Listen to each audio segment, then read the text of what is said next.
souhaitons à tous la bienvenue, particulièrement vous qui venez de loin, qui nous visitez ce matin. Il y a une motivation dans votre cœur, c'est aujourd'hui que Jana Abudo va s'engager dans les eaux du baptême, mais aussi Emmanuel et Gisèle Éloi. Elles vont confesser toutes les trois le nom du Seigneur. La particularité, c'est que aujourd'hui, c'est l'anniversaire de Jana, et à l'occasion de son anniversaire, elle prend la décision de s'engager. Une année nouvelle commence, une vie nouvelle commence avec le Seigneur. Elle a déjà commencé, car ceux qui se font baptiser sont ceux qui ont déjà expérimenté la grâce de Dieu. La Bible dit, quand tu es dans la souffrance, prie, quand tu es dans la joie, chante des cantiques. Alors parce que rien ne peut détruire la joie qui est dans notre cœur, cette joie de savoir que le Seigneur a pardonné nos péchés, que nos noms sont inscrits dans le livre de vie. Alors nous allons chanter de tout notre cœur les louanges du Seigneur. Nous allons écouter la parole de Dieu, nous allons entendre des témoignages, nous allons prier, louer le Seigneur ensemble. Cette journée lui est consacrée. Et puis après ces moments, nous aurons encore l'occasion de nous retrouver autour d'une agape, comme les premiers chrétiens autrefois.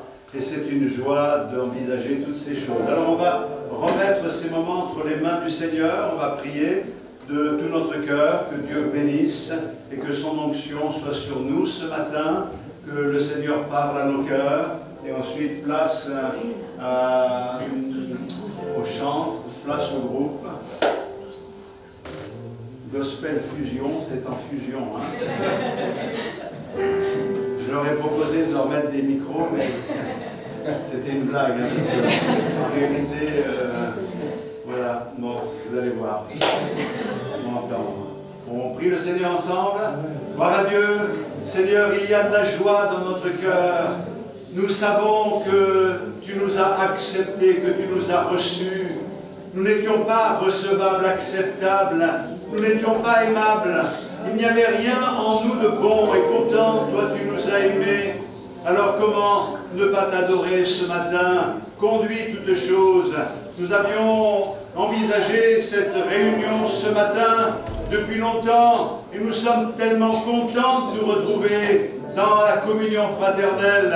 Nous allons entendre le témoignage de nos sœurs qui vont confesser ton nom. Et nous allons aussi chanter, louer, bénir ton nom, proclamer ta parole, que tout ce qui va être fait ce matin puisse contribuer à la gloire de ton nom. Bénis nos bien-aimés qui nous visitent et fais-leur du bien d'une manière toute particulière. Nous te le demandons au nom de Jésus, notre Sauveur. Amen. Gloire au Seigneur. C'est un moment de joie, n'est-ce pas? À quoi reconnaît-on qu'une église va mal quand il ne se passe rien? À quoi reconnaît-on quand une église va bien? Eh bien, quand des jeunes personnes veulent aller beaucoup plus loin avec Dieu. Et aujourd'hui, c'est vraiment un jour extraordinaire. Non pas parce que ma fille va se baptiser, mais parce que tout simplement, ça prouve qu'encore plus d'énergie vont être au service de Dieu. Et ça touche mon cœur. Parce qu'un jour, j'étais de ceux qui ne croyaient pas du tout que Dieu pouvait faire quelque chose. Mais aujourd'hui, je peux dire, Dieu est vivant. Amen. Alléluia. Alléluia. Donc, je voudrais juste dire une chose. Lire un petit passage avant de commencer, c'est une petite habitude qui est bonne pour moi. Matthieu 25, versets 8 à 9. Il y a des jeunes filles folles et il y a des jeunes filles sages. Aujourd'hui, il n'y a que des jeunes filles sages qui vont prendre, bien entendu, vraiment cet engagement.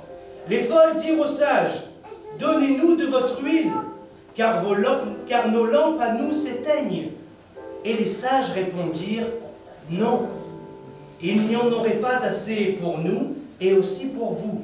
Allez plutôt chez ceux qui en vendent et achetez-en pour vous. » Une petite, vraiment un petit conseil.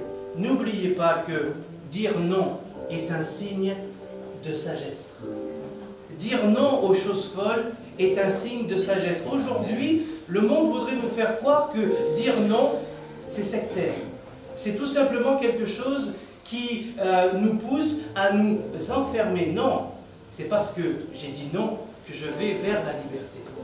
Et tout cela enchaîne véritablement sur une histoire qui nous amène vers le gospel, vers un négrier, un jeune négrier, qui un jour, pensant faire fortune, a dit oui. Oui à l'esclavage. À des gens qui pourtant, dans son bateau, qui l'emmenait vers l'Amérique, a dit, eux, ils disaient non aussi. Mais non, parce qu'ils ne voulaient pas. Ils ne voulaient pas être esclaves. Le bateau passe dans la mer, une tempête arrive, l'histoire est vraie, l'histoire est réelle. Le bateau commence à couler. Et à ce moment-là, John se dit c'est fini pour moi. Mais les Noirs commencèrent à chanter des cantiques et à prier. Et à ce moment-là, la tempête s'est calmée.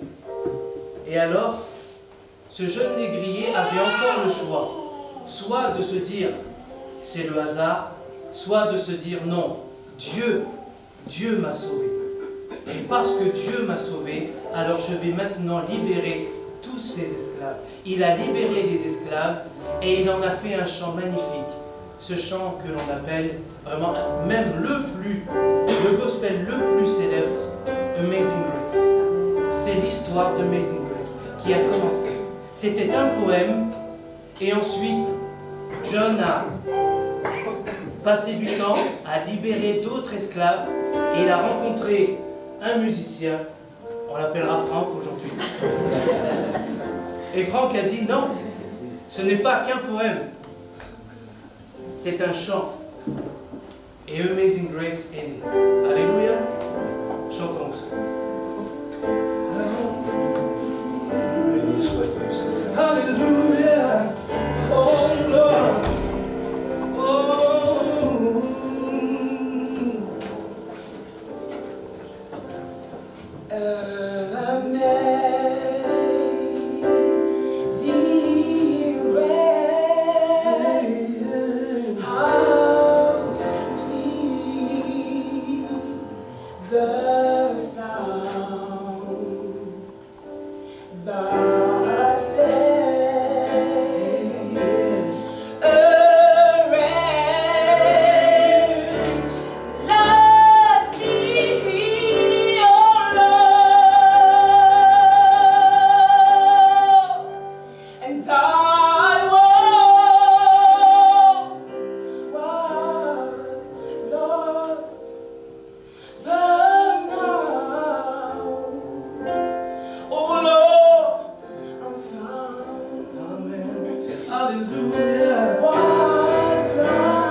Merveilleuse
croix. On continue ensemble en français cette fois. Amen.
c'est quelque chose que nous pensons tous avoir.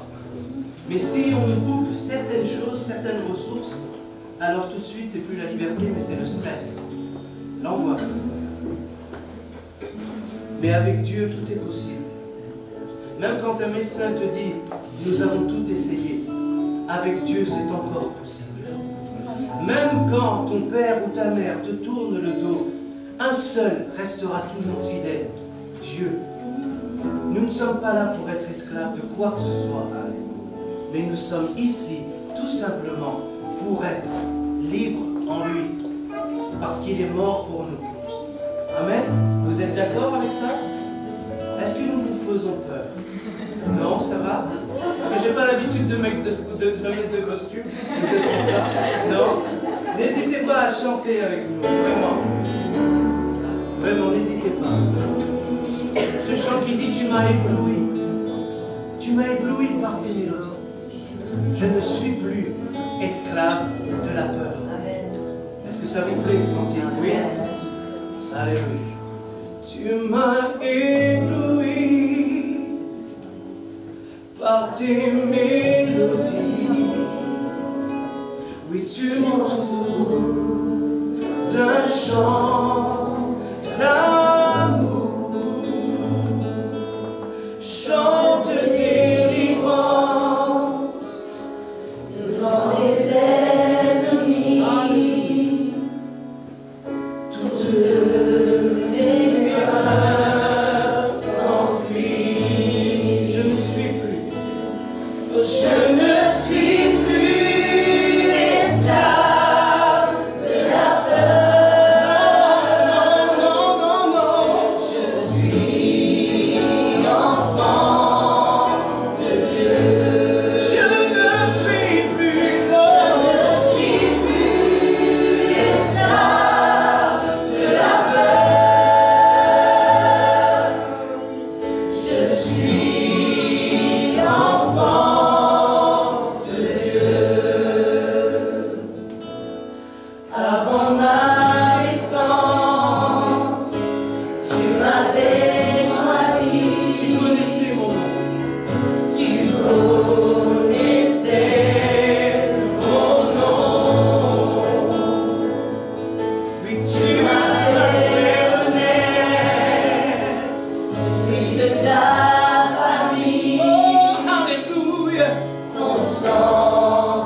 vois que c'est levé.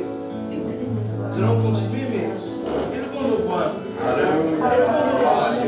La présence de Dieu est là, ça se voit. Honorons-la, honorons-la. Honorons-la. Disons-lui merci. Merci. Parce que je sais que tu es un Dieu qui libère. Parce que je sais que tu es un Dieu qui n'a pas la main trop courte ou trop faible pour briser les chaînes de l'esclavage. Peu importe quoi que ce soit. Alléluia. Élevons son nom un moment. Alléluia, alléluia. Élevons son nom. Merci pour ces œuvres qui sont vers toi, Seigneur.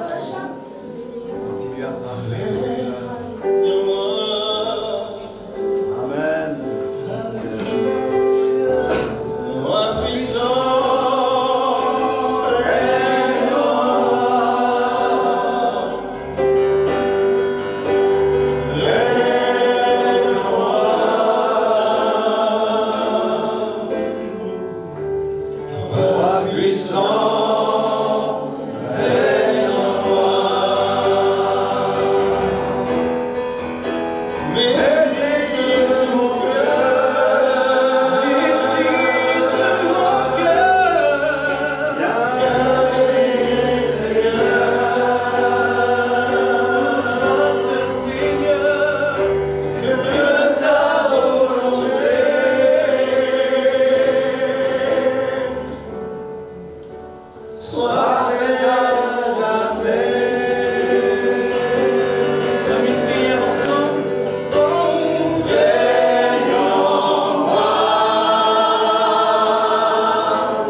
À la droite de Dieu.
transperce nos âmes. Tu vois ce qui se passe au fond de nos cœurs. Rien n'est caché à tes yeux, Seigneur. Et nous sommes heureux d'accepter que ton regard se pose sur nous. Tu n'es pas celui qui nous regarde pour nous juger, nous condamner, nous repousser. Mais ce regard, c'est un regard d'amour. Il y a beaucoup de tendresse en toi. Il y a en toi un amour qui est incommensurable. Nous nous sentons aimés de toi.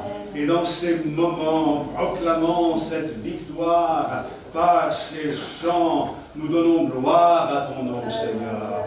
Parle encore à nos cœurs et conduis-nous dans ces instants. Nous te le demandons au nom de Jésus. Accomplis dans nos vies des miracles, ô Père, des délivrances. Accorde-nous tes dons.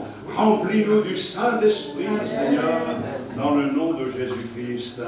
Amen.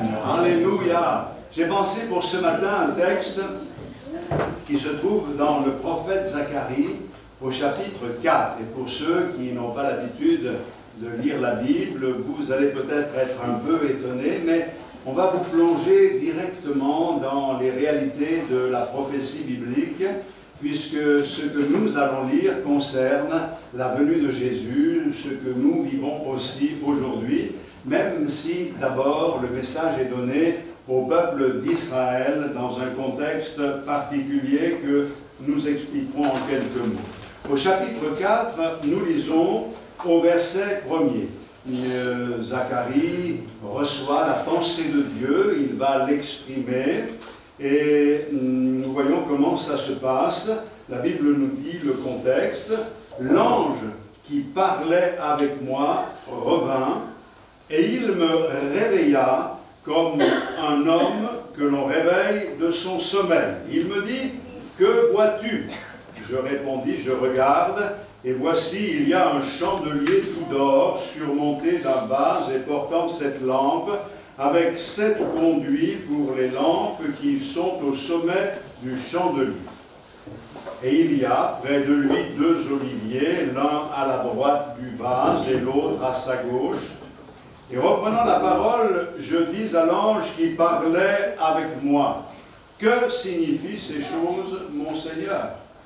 L'ange qui parlait avec moi me répondit, « Ne sais-tu pas ce que signifient ces choses ?» Je dis, « Non, mon Seigneur. » Alors il reprit et me dit, « C'est ici la parole que l'Éternel adresse à Zorobabel, ce n'est ni par la puissance, ni par la force, mais c'est par mon esprit, dit l'Éternel des armées. Qui es-tu, grande montagne, devant Zorobabel? Tu seras aplani. Il posera la pierre principale au milieu des acclamations. Grâce, grâce pour elle. La parole de l'Éternel me fut adressée en ces mots. Les mains de Zorobabel ont fondé cette maison, et ses mains l'achèveront. Et tu sauras que l'Éternel des armées m'a envoyé vers vous.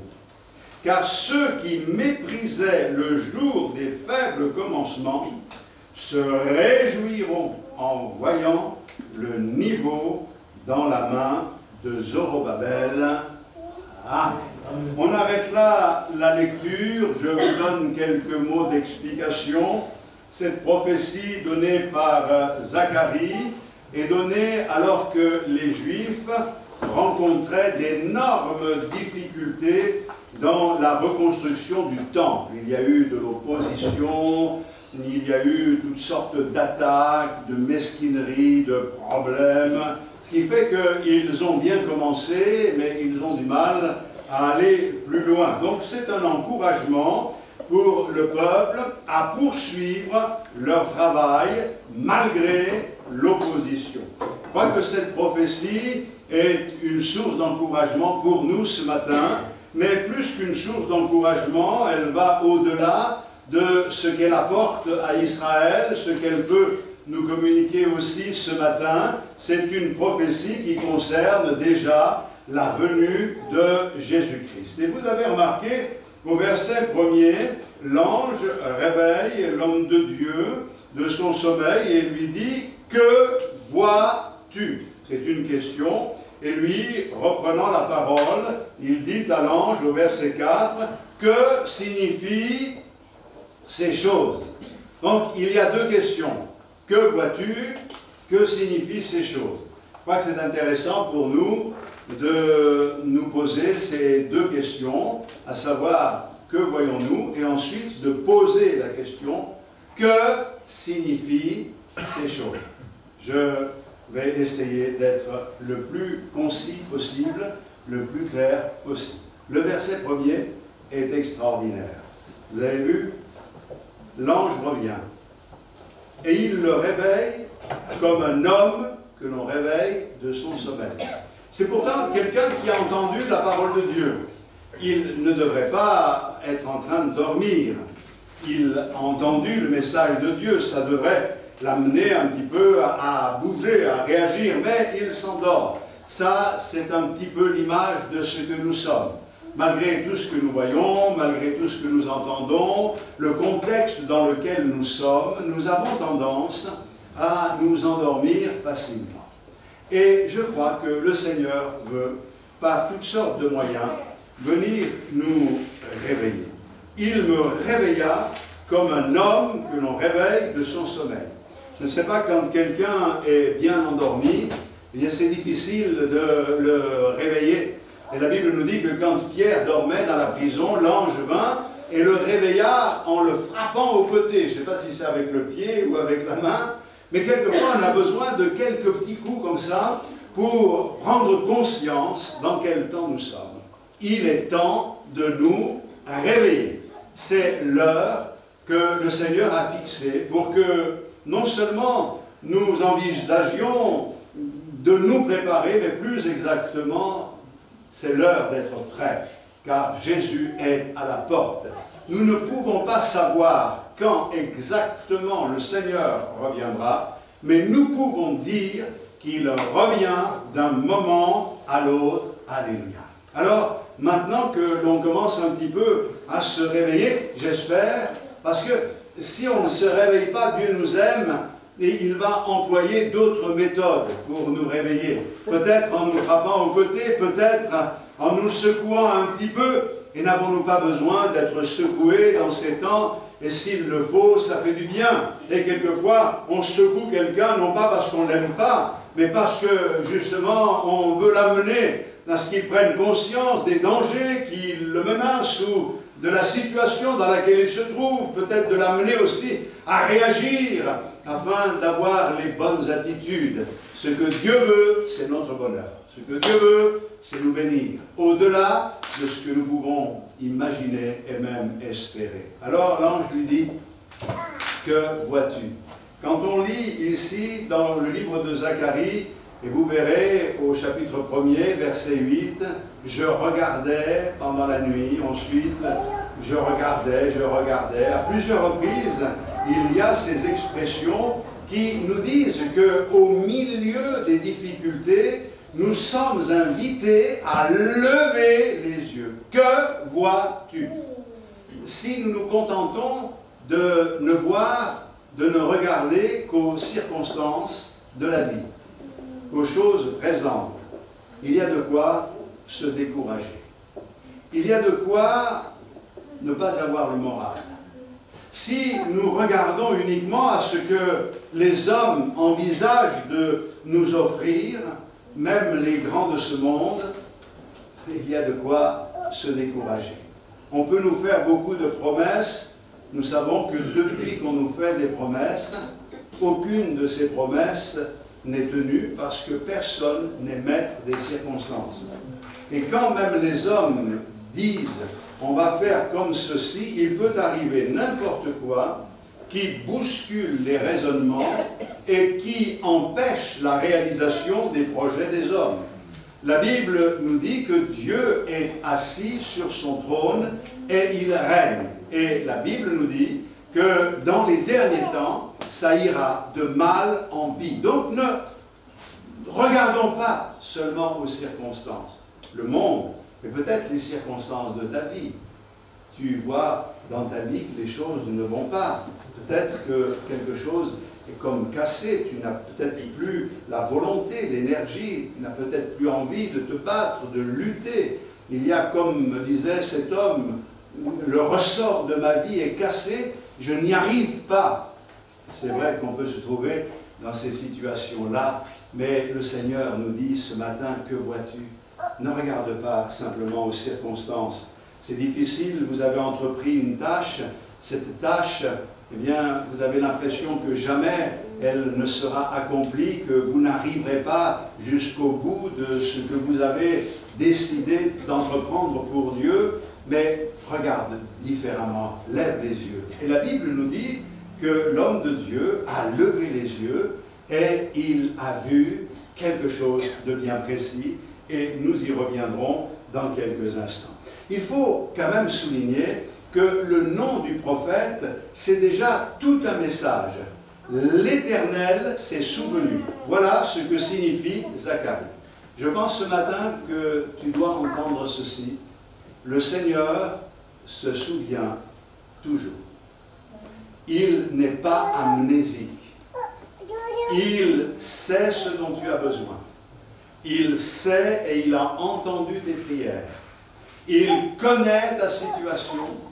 Et même si tu as l'impression que Dieu a oublié, Dieu s'est souvenu. Et il veut te le dire parce que ce qu'il a promis, il l'accomplira toujours. À lui soit toute la gloire. Regardez le texte, il est parlant. Qui es-tu, grande montagne? Devant Zorobabel, tu seras aplani.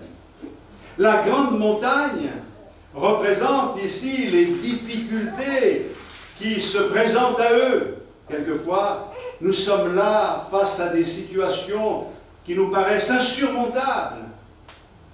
Et là, nous pouvons, comme le psalmiste, dire « Je lève les yeux vers les montagnes.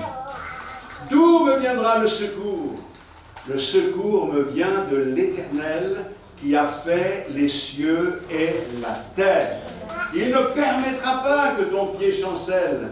Celui qui te garde ne sommeille pas, il ne sommeille, il ne dort. Celui qui te garde, Israël. Nous avons ces promesses pour nous.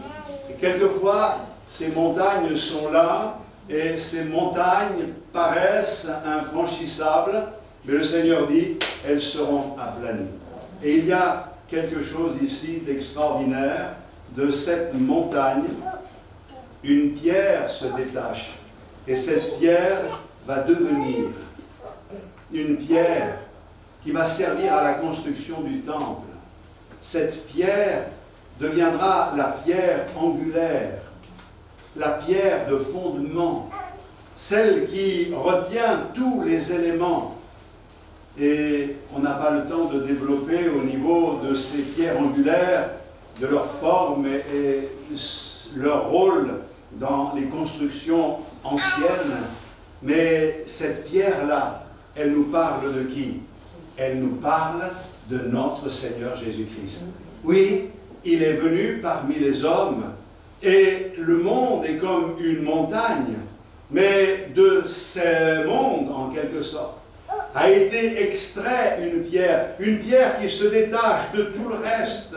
Et cette pierre-là, c'est cette pierre qui amène la solution, qui amène le remède. Christ est venu parmi les hommes, mais Christ est venu donner sa vie à la croix du Calvaire. Et là, sur la croix, il a proclamé que tout est accompli pour notre salut et pour notre délivrance. Mais il y a quelque chose de beaucoup plus grand à considérer. Car si c'est extraordinaire de savoir que Christ est venu parmi les hommes et qu'il s'est détaché du reste pour montrer le vrai visage de Dieu, il a révélé l'amour et la grâce du Seigneur, bien, il y a un message prophétique qui nous concerne. Car voyez-vous, encore aujourd'hui, par la grâce de Dieu, il y a bien des pierres qui sont extraites de la carrière du péché de ce monde et qui sont mises à part. Elles sont préparées, taillées pour devenir ces pierres vivantes qui forment la construction de l'édifice spirituel qui est l'Église de Jésus-Christ. Un jour, alors que je ne faisais qu'un avec cette montagne ténébreuse, terrible, alors que je ne pouvais par moi-même m'extraire, et le Seigneur est venu par son esprit, par le moyen de sa parole, et il a extrait ma vie de ce monde. Il m'a sorti de cette carrière du péché maudit, et il m'a mis à part, il a taillé, et il taille encore, car il y a encore du travail, mais pour m'amener à être cette pierre préparée dans l'édifice qui appartient à Dieu, dans lequel il habite. Et je bénis le Seigneur, parce qu'encore aujourd'hui, il est venu pour extraire. Nous ne sommes plus du monde, nous sommes dans le monde, mais nous avons été extraits. Vous, et qui êtes là pour confesser le nom du Seigneur, vous avez été mis à part maintenant, sortis de cette réalité du monde.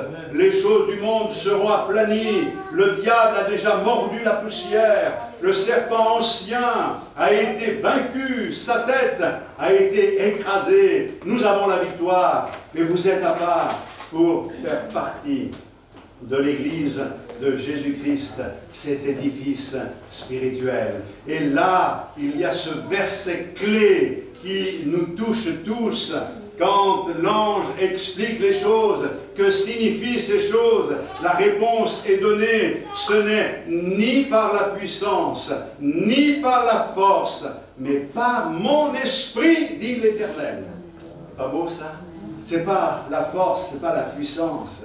C'est l'Esprit de Dieu qui fait tout. Ou nous ne pouvons pas rejeter le fait qu'il y a de la puissance chez les hommes, de la force chez les hommes, la puissance de la violence, la puissance de l'autorité, la puissance de l'argent, mais toutes ces choses sont des puissances qui s'exercent d'une manière vaine, inutile, et qui ne durent pas. L'homme se retrouve à un moment donné face à des réalités qui le dépassent, et il ne peut pas, lui, s'en sortir par lui-même. Il ne peut pas remporter la victoire. Et c'est pour cette raison que la parole de Dieu nous dit dans Jérémie chapitre 9, que le sage ne se glorifie pas de sa sagesse, que le fort ne se glorifie pas de sa force, que le riche ne se glorifie pas de sa richesse. Alors, je veux dire aux hommes qui pensent qu'ils sont forts, qu'ils s'en sortent par eux-mêmes, qu'ils peuvent faire quelque chose par eux-mêmes, ne vous glorifiez pas de ces choses, parce que c'est une confiance vaine que vous placez en vous. Malheur à l'homme qui se confie dans l'homme, béni soit l'homme qui se confie dans l'Éternel. Mais ce n'est ni par la force, ni par la puissance, mais par mon esprit. Moi, ce que je voudrais, c'est vous encourager à être rempli du Saint-Esprit, à vivre cette expérience bénie ou remplie de cette gloire divine, parce que c'est la promesse que Dieu fait, que vous puissiez briller de la lumière de Dieu. Savez-vous que l'Esprit de Dieu agit sur tous les hommes et qu'à un moment donné, l'Esprit de Dieu vient réveiller nos consciences pour nous attirer à Dieu, pour nous permettre de réaliser qu'il y a un Dieu et que nous avons besoin de lui. C'est la première étape. Et peut-être que dans ta vie, tu as déjà ressenti ces moments. Je me souviens de cet écrivain, un athée, qui a été interviewé par le journaliste. Et le journaliste lui a dit, donc vous êtes athée, vous ne croyez pas en Dieu. Et donc l'homme, l'écrivain, a répondu, non, c'est pas tout à fait ça. C'est qu'à 20 ans, j'ai senti une attraction vers Dieu. C'était au moment où je devais faire des choix dans ma vie. Et à ce moment-là, j'ai senti vraiment une attraction vers le spirituel. Mais j'ai renoncé, j'ai préféré vivre ma vie sans Dieu. À 40 ans, j'ai senti à nouveau cette attraction et j'ai refusé. Et j'ai décidé de vivre sans Dieu. Donc je ne suis pas athée parce que je ne crois pas en Dieu. Je suis athée parce que j'ai choisi de l'être. C'est important de souligner. Cet homme-là ne croyait pas en Dieu parce qu'il avait choisi de ne pas croire en Dieu. Mais nous pouvons choisir de croire quand cette attraction se fait sentir, de se tourner vers le Seigneur, de lui faire confiance, de lui adresser une prière maladroite, peu importe. Le Seigneur n'en a rien à faire de nos veines redites. Ce que Dieu veut, c'est que notre cœur s'ouvre et qu'en s'ouvrant, nous puissions lui dire les souffrances qui sont les nôtres, les peines. C'est comme ici. Est-ce que tu ne comprends pas? Tu ne comprends pas ce que je suis en train de te dire? Et là, l'homme de Dieu de répondre, non, je ne comprends pas. Ça ne sert à rien de dire que tu comprends si tu ne comprends pas. Ça ne sert à rien de dire je crois si tu ne crois pas. Il vaut mieux être honnête avec le Seigneur. Il vaut mieux être comme cet homme qui dit je crois, mais viens au secours de mon incrédulité. J'ai besoin que ta lumière se fasse dans ma vie. Alléluia. La Bible nous dit que par l'Esprit de Dieu, non seulement il y a cette action, mais ensuite nous pouvons être baptisés dans le Saint-Esprit, plongés dans la réalité du Saint-Esprit, pour pouvoir vivre une vie dans une dimension nouvelle avec tout ce que cela représente. Et je bénis le Seigneur pour cette expérience glorieuse. Soyez remplis du Saint-Esprit, soyez renouvelés dans le baptême du Saint-Esprit. Dans les derniers jours, je répandrai mon esprit sur toute chair. Il y a des promesses extraordinaires et nous voulons les serrer dans notre cœur, mais surtout, nous voulons les vivre. Alors, je veux arriver à quelque chose de bien précis, parce que nous avons un peu compris, on est bousculé pour pouvoir lever les yeux, et là, le Seigneur dit, que vois-tu? Et que voit-il? Je regarde, et voici, il y a un chandelier tout d'or, surmonté d'un vase et portant 7 lampes avec 7 conduits dans les lampes qui sont au sommet du chandelier. En réalité, on dit un chandelier, mais c'était un porte-lampe, puisque les chandelles n'existaient pas à cette époque, mais des lampes à huile. D'ailleurs, les choses sont précisées. Il fallait donner un nom à ce chandelier, ce porte-lampe, donc on l'appelle le chandelier. Il est présent dans la construction du tabernacle et Dieu l'a révélé en détail à Moïse qui l'a fabriqué avec ceux que Dieu a choisis pour cela. Il était en or pur, c'est le symbole de la nature divine. Pour le fabriquer, il n'y avait pas de soudure, c'était une seule pièce qui était battue. Et c'est vrai que nous avons ici une vérité, c'est la souffrance qui façonne. Le Seigneur est passé par la souffrance, mais nous aussi, les uns et les autres, nous pouvons passer par la souffrance. La souffrance n'est pas forcément quelque chose de négatif pour nous empêcher de nous épanouir, mais on apprend beaucoup quand on souffre. Mais c'est vrai aussi qu'il y avait une tige centrale, Jésus est le cep, il y avait les autres tiges qui étaient fixées, enfin, qui sortaient de cette tige centrale et qui nous parlent des sarments, donc chacun d'entre nous, ses branches. Il y avait des calices et des pommes, toutes des représentations précises qui nous rappellent le fruit de l'esprit, et puis tout était fait d'une seule pièce pour nous faire comprendre que le Seigneur veut que nous et lui, que lui et nous ne soyons qu'un. Et cette nature divine, il nous la communique à nous. Ce chandelier est le symbole de Jésus qui est la lumière du monde, mais il est le symbole de l'Église, car nous sommes la lumière du monde. Et avec lui, nous ne sommes qu'un. Ce n'est pas notre lumière qui est importante, c'est la lumière de notre Seigneur. Le soin du porte-lampe était donné au sacrificateur, et c'est le Seigneur qui s'occupe de nous chaque jour. Je voudrais dire aux jeunes convertis, le Seigneur va s'occuper de vous chaque jour. C'est lui qui va prendre soin de vous. Vous n'êtes plus qu'un avec lui, c'est important. Nous sommes unis aussi avec vous pour former le corps de Christ dont lui est la tête. Et on ne voudrait surtout pas que la tête soit séparée du corps. Nous voulons vraiment que tout soit uni pour pouvoir accomplir l'œuvre de Dieu. Mais je vais attirer votre attention sur 2 éléments qui, je voudrais, marqueront votre cœur. la vision. Je vois un porte-lampe. C'est ce qui est écrit.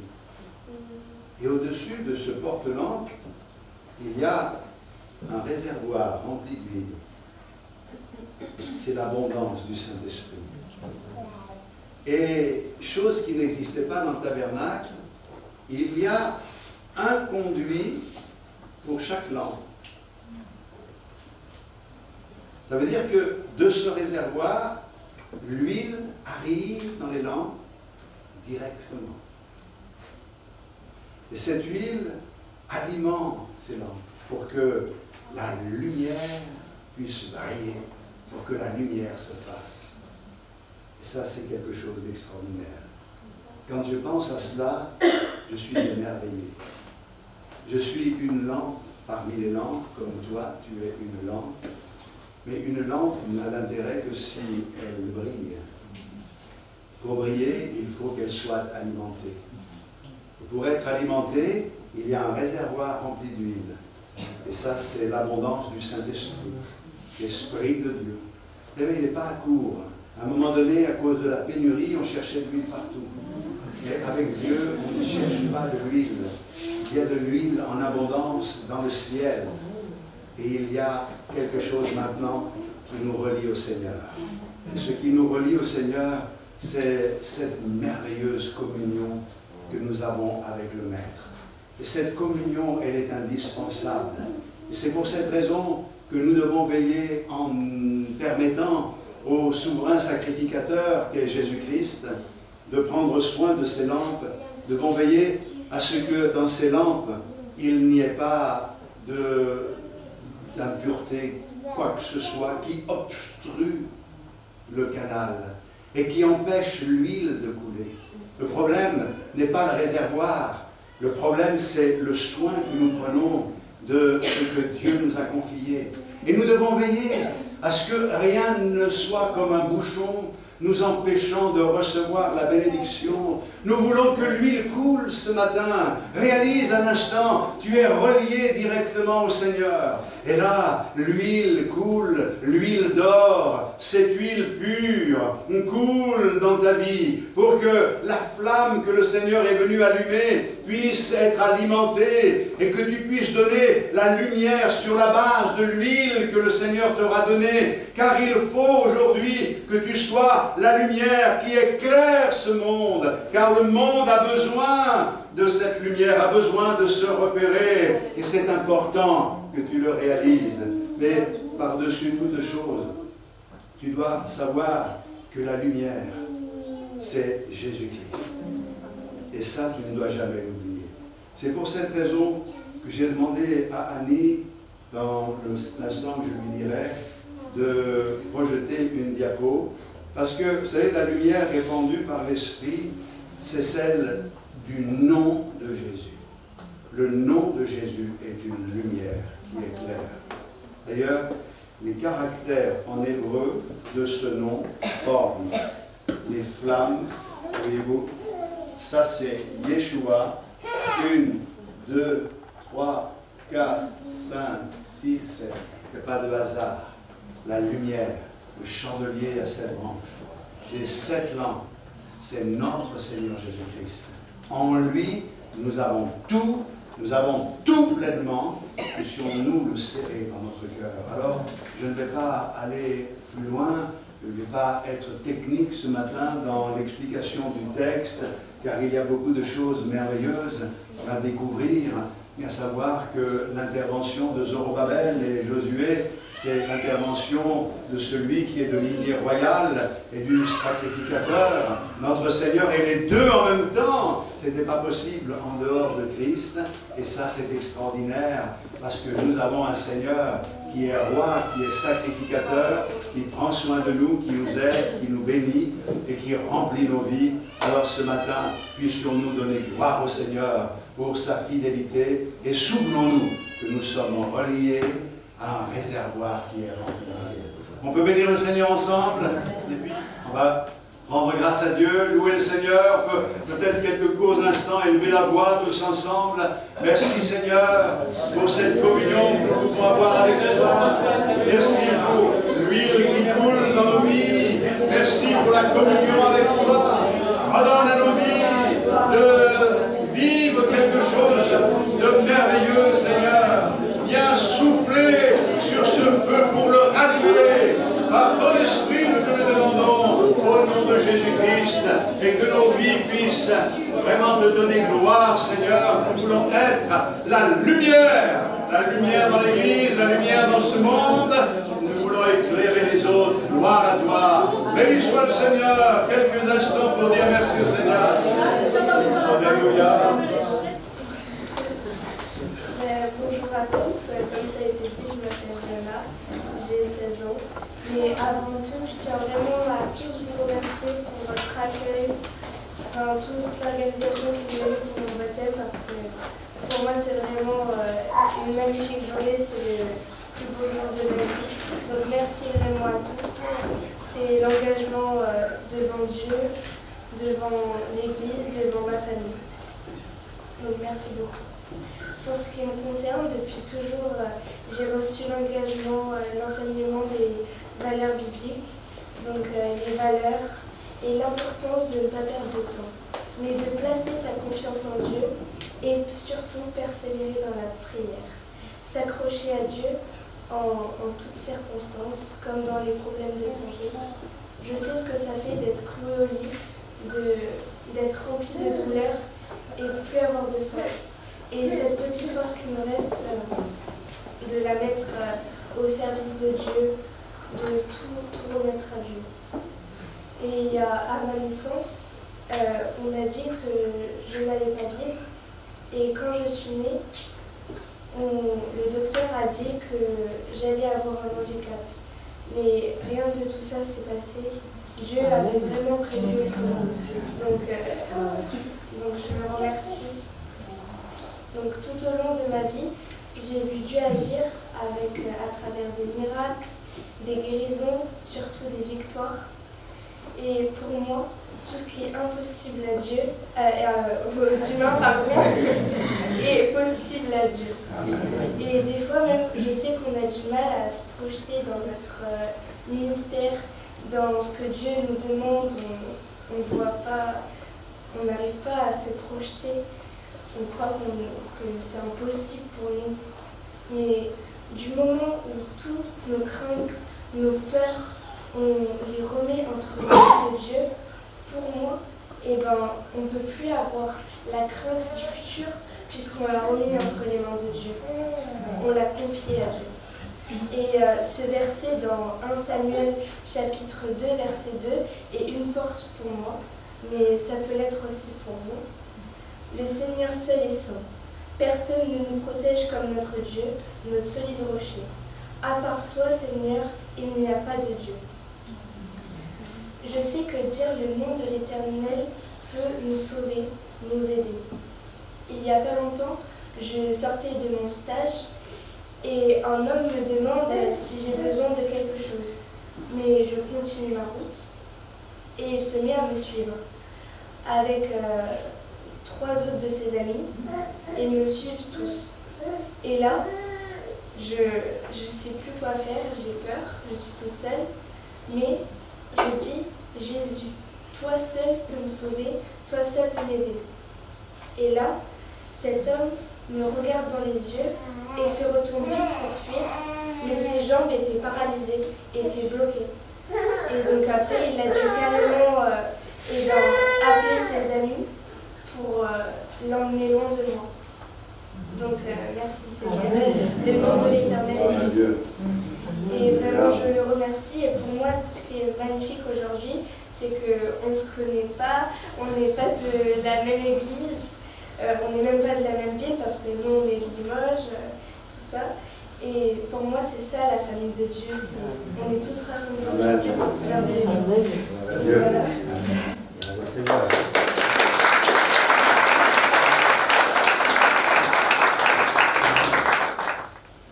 Voilà, Jana, tu as témoigné, on a bien écouté. Est-ce que tu crois que Jésus est mort sur la croix pour toi? crois qu'il a pardonné tes péchés. Parce qu'aujourd'hui, tu as pris la décision de le suivre et de faire sa volonté tous les jours de ta vie. Nous avons entendu cette confession de foi. Alors nous allons baptiser Jana, au nom du Père, du Fils et du Saint-Esprit. Donc tu peux t'asseoir.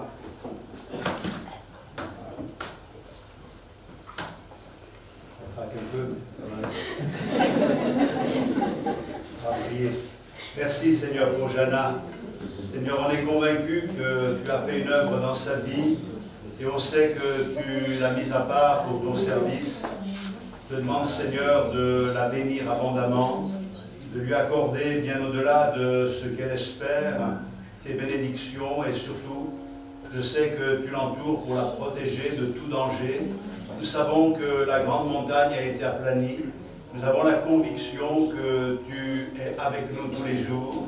Mais non seulement cela, tu fais de Jana un moyen de bénédiction pour sa famille, premièrement, et au-delà de sa famille pour un grand nombre. Seigneur, nous voulons entrer maintenant dans tes plans et nous croyons, Seigneur, que ta grâce se manifeste pour que sa vie puisse briller de cette lumière divine dans le nom de Jésus, notre Sauveur. Amen. Jana.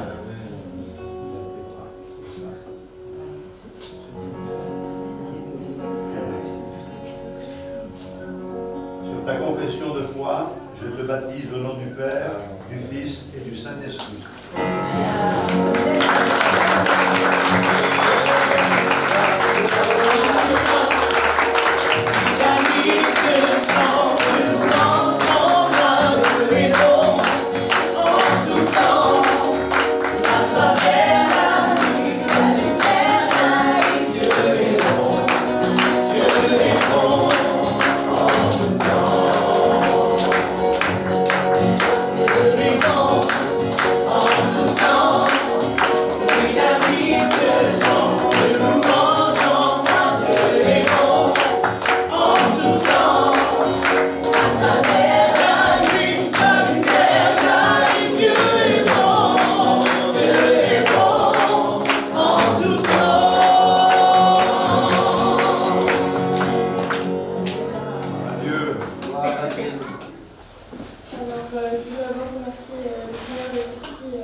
Qui m'ont enseigné l'amour de Jésus depuis petite et je me suis toujours intéressée aux histoires de la Bible. Je suis toujours intéressée aux histoires de la Bible et j'étais vraiment intéressée par tout ça. Et donc moi j'ai eu ma première expérience avec le Seigneur quand j'avais 7 ans, où en fait je m'étais disputée avec une de mes amies et en fait elle m'avait fait une de mes meilleures amies qui m'avait fait beaucoup de mal quand j'étais petite et du coup après j'avais décidé de me venger en fait avec d'autres filles et à la sortie de l'école ma mère elle a vu qu'elle était en train de pleurer à cause de moi et du coup elle m'avait engueulée, elle m'avait dit c'est pas ce que je t'ai appris etc.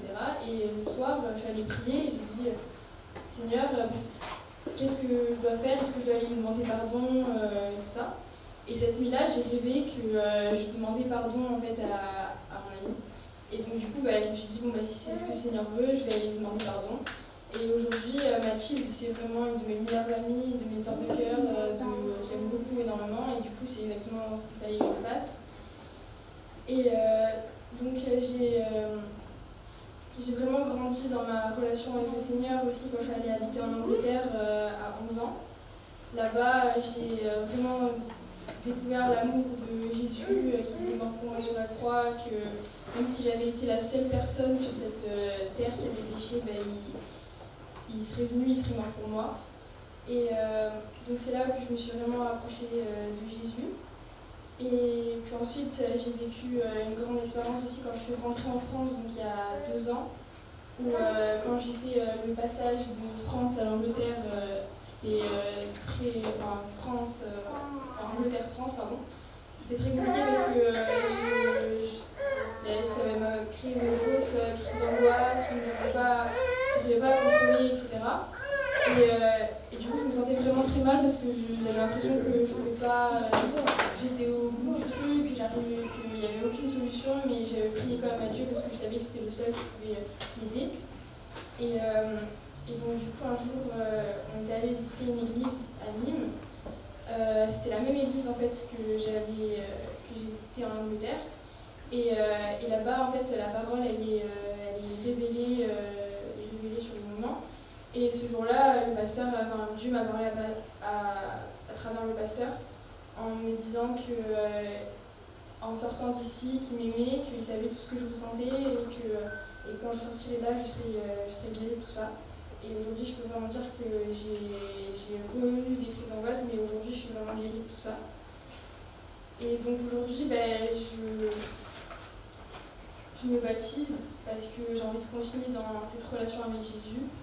Il m'a aidé dans tous les petits détails de ma vie. Il n'y a pas un seul jour où je n'ai pas pensé à lui, où il ne m'a pas aidé, il ne m'a pas poussé, etc. Aujourd'hui, je veux juste continuer et je veux grandir, reconnaître à nous.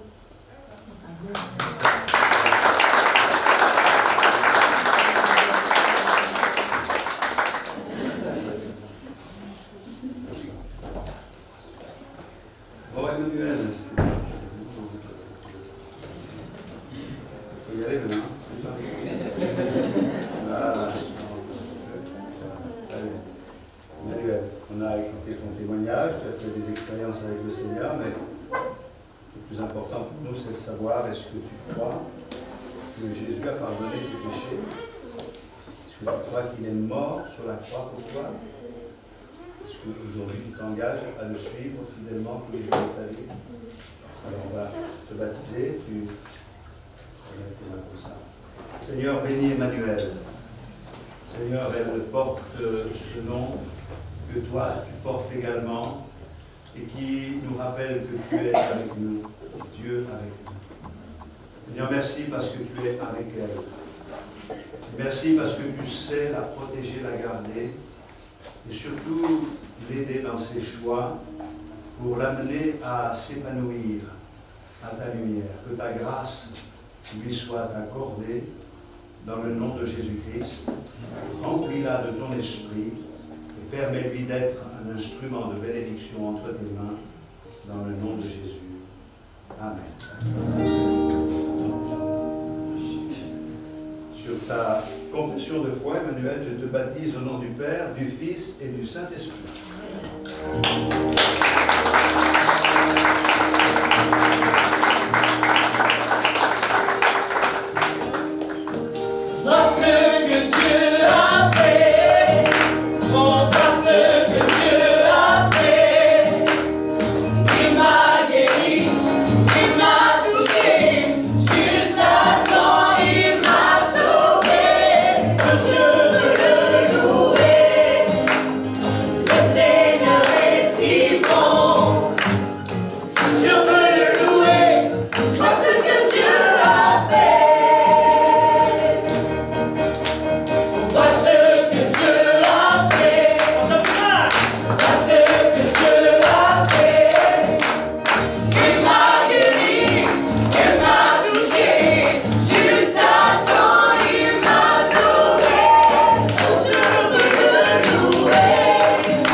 Jésus, il a toujours été mon héros, mon sauveur. J'ai toujours adoré et admiré. Ma vie spirituelle, elle a vraiment commencé quand j'étais en Angleterre, donc à l'âge de 9 ans. Donc on était dans une église congrégation et nos parents nous avaient proposé d'en visiter d'autres vu qu'on venait d'arriver. Mais moi j'étais directement attachée à cette église. Vraiment, j'aimais beaucoup cette église, du coup on est resté dans celle-là. Et avec ma soeur, on a commencé à jouer de l'orgue pour aller jouer plus tard à l'église. Donc tous les samedis, on allait chez une sœur qui nous donnait des leçons d'orgue. Et cette sœur, c'était vraiment une femme de Dieu, elle était vraiment adorable et moi, c'était vraiment mon exemple. Donc voilà. Moi, j'avais vraiment la soif de Dieu. Donc tout le temps, je recherchais le Seigneur. J'étais vraiment en communion avec lui. Et vraiment, je l'adorais. Et tous les dimanches matins, je me levais avec hâte pour aller à l'église. Et c'était vraiment quelque chose d'important pour moi. Donc, avec notre groupe de jeunes aussi qu'on avait à l'église, on faisait beaucoup de visites. Donc, c'était des visites chez des gens pour prier, etc. C'était vraiment super spirituel et moi, j'aimais vraiment beaucoup. Et voilà, j'ai vraiment vécu des moments inoubliables. Donc, depuis l'année dernière, moi et ma sœur, on a pris cette décision de passer par les eaux du baptême. Et moi, pour être honnête, je me disais que c'était trop tôt. Enfin, je ne savais pas si j'étais prête de me baptiser. Mais quand j'y repense, je me rends compte que je ne savais pas juste la vraie signification du baptême. Parce que c'est pas trop tôt. Enfin, moi, j'adore le Seigneur et je l'ai toujours adoré. Donc là, je suis vraiment prête à mourir et à renaître avec lui. Enfin, à ressusciter avec lui. Donc, les 2 semaines avant le baptême, je suis passée par plusieurs épreuves où le diable me soufflait constamment dans l'oreille plein de choses. Comme quoi, je n'étais pas à la hauteur de me baptiser, que Jésus ne m'aimait plus et tout. Mais gloire à Dieu, je l'ai vite repoussé et je ne l'ai pas laissé en mon envie de me baptiser. Et maintenant, je suis là. Donc, je suis très contente. Donc, voilà.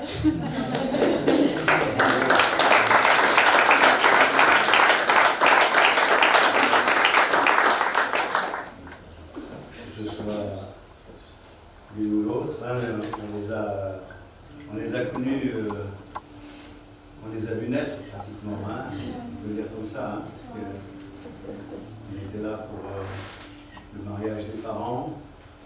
Et on dit que quelquefois dans les témoignages, des personnes ont vécu des choses terribles liées au Seigneur et je trouve ça extraordinaire. Mais je pense qu'un des plus beaux miracles, c'est d'empêcher justement les jeunes de se vautrer dans la boue et de donner leur vie au Seigneur, comme c'est le cas de ces jeunes filles que nous baptisons ce matin. Ça, c'est une réelle bénédiction. Alors, Gisèle, il y a de l'émotion, c'est normal, que tu crois que Jésus est ton sauveur, qu'il a pardonné tes péchés en mourant à la croix. Tu t'engages à le suivre. Allez, c'est le moment, on va prier. Gloire à Dieu. Seigneur, tu bénis Gisèle, tu l'as remplie de ton esprit. Merci pour ces paroles qu'elle a exprimées dans son témoignage et qui nous font du bien. Merci pour ta fidélité. Tu commences dans nos cœurs une œuvre qui prend du temps quelquefois, mais Seigneur, tu sais nous conduire pour qu'à un moment donné, nous ayons la possibilité d'entendre parler de toi et d'entendre ce message de l'Évangile. Seigneur, c'est l'Évangile, la bonne nouvelle qui nous sauve. Merci d'avoir lavé le cœur de Gisèle et merci de préparer sa vie pour être un instrument de grâce entre tes mains. Seigneur, tu l'as béni abondamment au nom de Jésus-Christ, ainsi que toute sa famille. Amen. Seigneur, au nom de Jésus. Amen. Gisèle, je ta confession de foi, je te baptise au nom du Père, du Fils et du Saint-Esprit.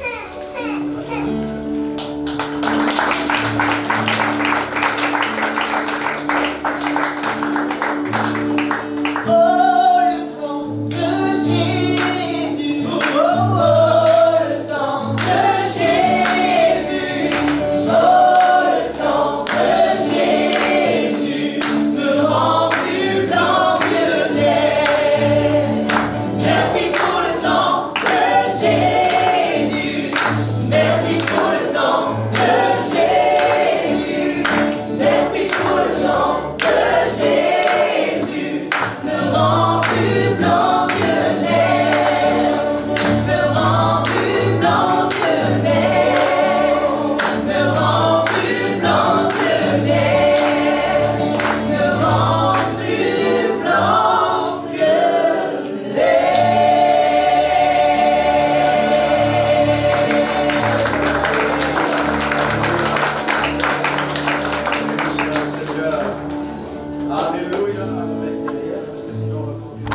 parlait tout à l'heure justement de lumière. Ce chant nous dit Let it shine. Donc la lumière qui est en nous, elle doit justement ressortir et on se doit de la distribuer. Donc ce chant c'est This Little Light of Mine, donc ma petite lumière, je la ferai briller. D'accord? On y va? On tape des mains ensemble?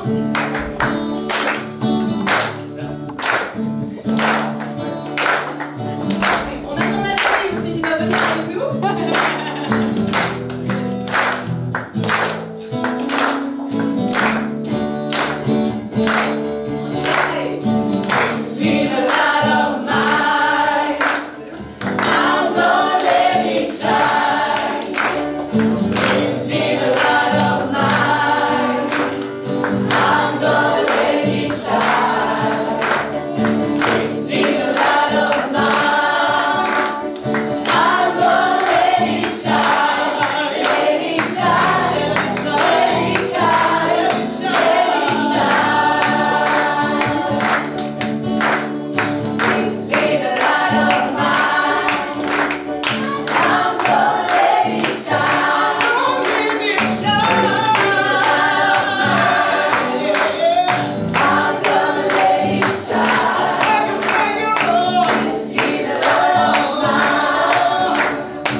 Jesus,